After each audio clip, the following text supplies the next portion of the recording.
Nah, guys, kembali lagi di channel Aprisitorus, di mana channel ini akan memberikan diri kamu suatu informasi baik dari pekerjaan, asmara, keuangan, serta kehidupan diri kamu secara general. Sebelum saya memberikan suatu informasi dari berbagai aspek yang barusan saya katakan tadi, saya juga mengingatkan kepada teman-teman, informasi yang saya berikan terhadap diri kamu bukan suatu acuan untuk kamu ambil dan untuk kamu terima. Saya hanya bisa memberikan diri kamu suatu informasi berdasarkan kartu yang saya pegang ini. Diri kamu hanya bisa berencana terhadap kehidupan kamu, akan tetapi di balik dari informasi dan perencanaan tersebut, lagi-lagi yang menentukan adalah Sang Pencipta. Sebelum saya mengambil satu persatu kartu yang saya pegang ini secara acak, saya juga mengingatkan kepada teman-teman apabila ketemu dengan channel saya agar menekan tombol subscribe-nya dan menyalakan loncengnya supaya next video saya lebih semangat untuk memberikan suatu informasi baik terhadap kondisi energi kamu, manusia yang selama ini kamu prioritaskan, serta pihak ketiga dia. Oke, wah geng, kali ini saya ingin mengambil satu judul, tetapi judul tersebut masih ada kaitannya dengan kartu yang saya pegang ini. Apa yang ingin disampaikan oleh kartu yang saya pegang ini ketika saya mengatakan apakah manusia itu ada rasa sakit hati ketika melihat apa yang menjadi sifat ketidakpedulian kamu? Apakah kartu yang akan saya ambil nanti akan memberikan suatu gambaran yang bersifat positif atau memang justru kebalikannya? Kita langsung saja. Saya akan mengambil beberapa kartu, di mana kartu yang akan saya ambil nanti bisa saja bersifat resonate, bisa saja tidak bersifat resonate. Semuanya saya kembalikan terhadap pola pemikiran kamu, semuanya saya kembalikan terhadap situasi energi yang kamu miliki untuk saat ini.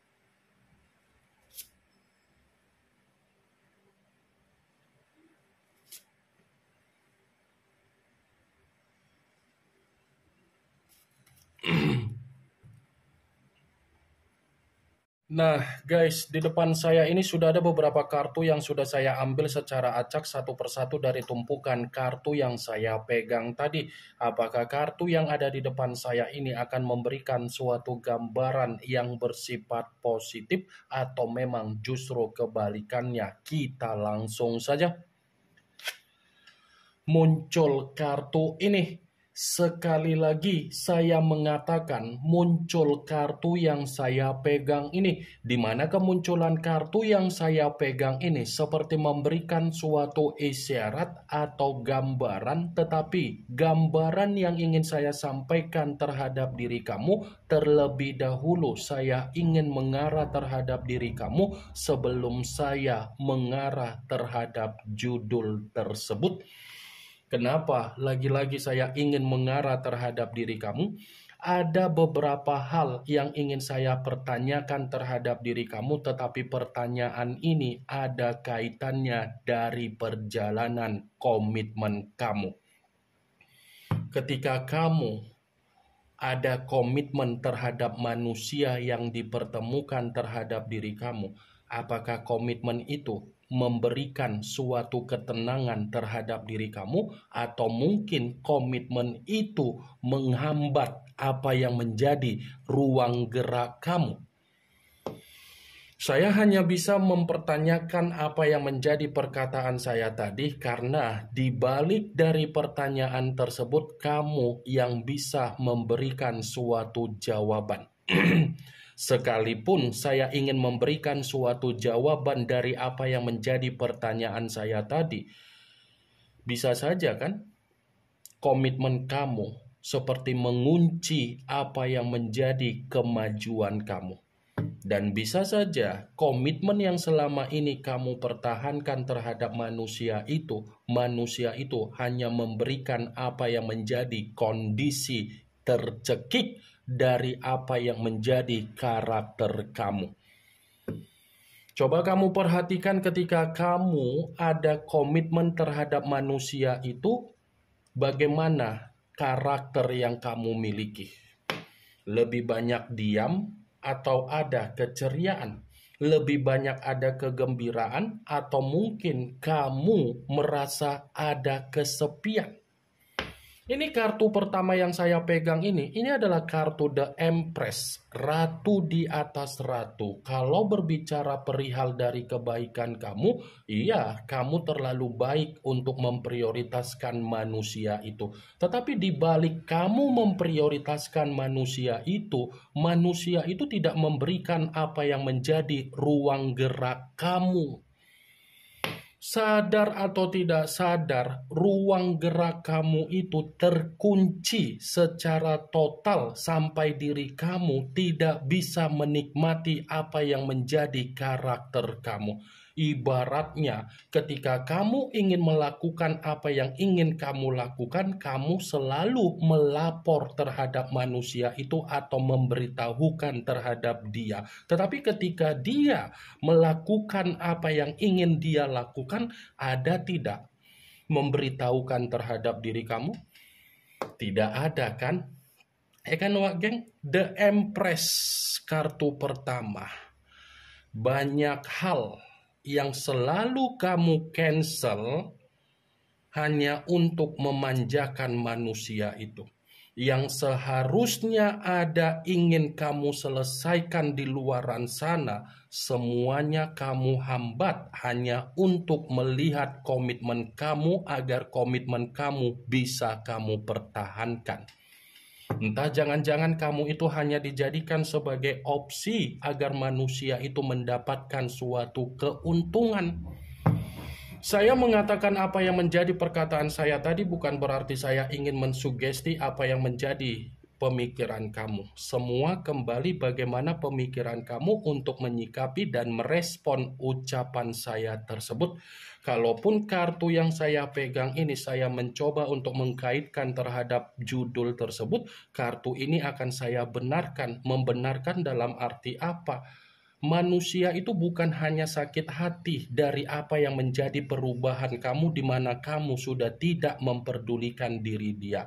Tetapi dia sudah menganggap diri kamu ini bersifat egois, bersifat serakah, bersifat sombong, bersifat keras kepala. Cocok kau rasa wak geng? Di saat diri kamu mencoba untuk memutarbalikkan di mana kamu tidak memperdulikan dia, dia malah berpikiran kamu yang serakah. Muncul kartu Four of Swords, yang dimana kemunculan kartu ini berbicara secara pedang, tetapi pedang tersebut terdiri dari 4 pedang. Kalau seandainya saya mencoba untuk menarik satu pedang dari keempat pedang tersebut, satu pedang yang saya tarik ini pun masih membenarkan apa yang menjadi judul tersebut. Membenarkan dalam arti apa? Ya bisa saja sifat dan perubahan kamu membuat manusia itu menerima apa yang menjadi kefrustasian dia. Sifat dan perubahan kamu itu adalah cerminan di mana manusia itu berpikir secara pemikiran yang bersifat tersiksa. Muncul kartu Ace of Wands, yang dimana kemunculan kartu ini berbicara secara tongkat dalam arti apa? seperti menjadi alasan kenapa manusia itu menganggap diri kamu sudah keras kepala dan serakah, karena memang manusia itu menginginkan awal baru terhadap diri kamu, di mana ketika menginginkan awal baru terhadap diri kamu, kamu bisa melepaskan apa yang menjadi kebencian kamu yang pernah kamu dapatkan dari manusia tersebut. Enak banget ya, wah geng. Ketika kamu memutarbalikkan keadaan, dia tidak terima. Ketika dia ada komitmen terhadap diri kamu, keadaan selalu dia putarbalikkan secara opini dia. Muncul kartu Seven of Cups, yang dimana kemunculan kartu ini berbicara secara cawan, tetapi cawan tersebut terdiri dari 7 cawan. Kalau seandainya saya mencoba untuk menarik satu cawan dari ketujuh cawan tersebut, satu cawan yang saya tarik ini pun masih membenarkan apa yang menjadi judul tersebut. Membenarkan dalam arti apa? Bisa saja kan manusia itu masih mengimajinasikan kamu, bisa saja manusia itu masih ketergantungan terhadap diri kamu, dan bisa saja manusia itu masih menghayalkan diri kamu, dan bisa saja manusia itu masih memimpikan diri kamu. Ternyata perubahan yang kamu perlihatkan dari sifat ketidakpedulian kamu memaksa pembawaan energi dia masih berharap terhadap diri kamu secara alam bawah sadar. Muncul kartu Six of Swords, yang dimana kemunculan kartu ini berbicara secara pedang, tetapi pedang tersebut terdiri dari 6 pedang. Kalau seandainya saya mencoba untuk menarik satu pedang dari ke-6 pedang tersebut, satu pedang yang saya tarik ini pun masih membenarkan apa yang menjadi judul tersebut. Membenarkan dalam arti apa? Ya bisa saja perubahan yang kamu berikan secara sifat dan karakter kamu itu adalah cerminan di mana manusia itu menerima kondisi bersifat kacau balau. Karena kalau saya katakan perubahan kamu itu sudah mengganggu apa yang menjadi ketenangan dia, apa yang menjadi perubahan kamu seperti tidak memberikan apa yang menjadi keseimbangan secara pemikiran dia. Muncul kartu Five of Cups, yang dimana kemunculan kartu ini masih berbicara secara cawan, tetapi cawan tersebut terdiri dari 5 cawan. Kalau seandainya saya mencoba untuk menarik satu cawan dari ke-5 cawan tersebut, satu cawan yang saya tarik ini pun masih membenarkan apa yang menjadi judul tersebut. Membenarkan dalam arti apa? Ya bisa saja apa yang menjadi perubahan kamu itu adalah cerminan di mana manusia itu menerima apa yang menjadi tangisan dia. Apa yang menjadi perubahan kamu itu adalah cerminan di mana manusia itu menganggap diri kamu sudah memberikan apa yang menjadi kekecewaan dia. Apa yang menjadi perubahan kamu itu adalah cerminan di mana manusia itu sedang meratapi apa yang menjadi penyesalan dia ketika dia meninggalkan diri kamu. Muncul kartu Ten of Swords, yang dimana kemunculan kartu ini berbicara secara pedang, tetapi pedang tersebut terdiri dari 10 pedang. Kalau seandainya saya mencoba untuk menarik satu pedang dari ke-10 pedang tersebut, satu pedang yang saya tarik ini pun lagi-lagi masih membenarkan apa yang menjadi judul tersebut. Membenarkan dalam arti apa? Ya bisa saja perubahan kamu adalah cerminan di mana manusia itu menerima apa yang menjadi kehancuran dia. Perubahan kamu adalah titik balik di mana kondisi kehidupan dia menerima apa yang menjadi kegagalan di dalam kehidupan dia. Perubahan kamu adalah cerminan di mana manusia itu menerima apa yang menjadi kondisi duka yang sedang dia rasakan. Muncul kartu Seven of Wands. yang dimana kemunculan kartu ini berbicara secara tongkat, tetapi tongkat tersebut terdiri dari 7 tongkat. Kalau seandainya saya mencoba untuk menarik satu tongkat dari ketujuh tongkat tersebut, satu tongkat yang saya tarik ini pun masih membenarkan apa yang menjadi judul tersebut. Membenarkan dalam arti apa? Ya bisa saja perubahan kamu itu adalah bentuk kefrustasian dia. Karena bisa saja manusia itu masih akan tetap mengganggu apa yang menjadi kondisi kehidupan kamu, wah geng. Ini yang ingin saya sampaikan terhadap diri kamu dari berbagai kartu yang saya pegang ini. Yang positif ambil, yang negatif buang. Sekian dulu informasinya. Salam kartu tarot, salam zodiak.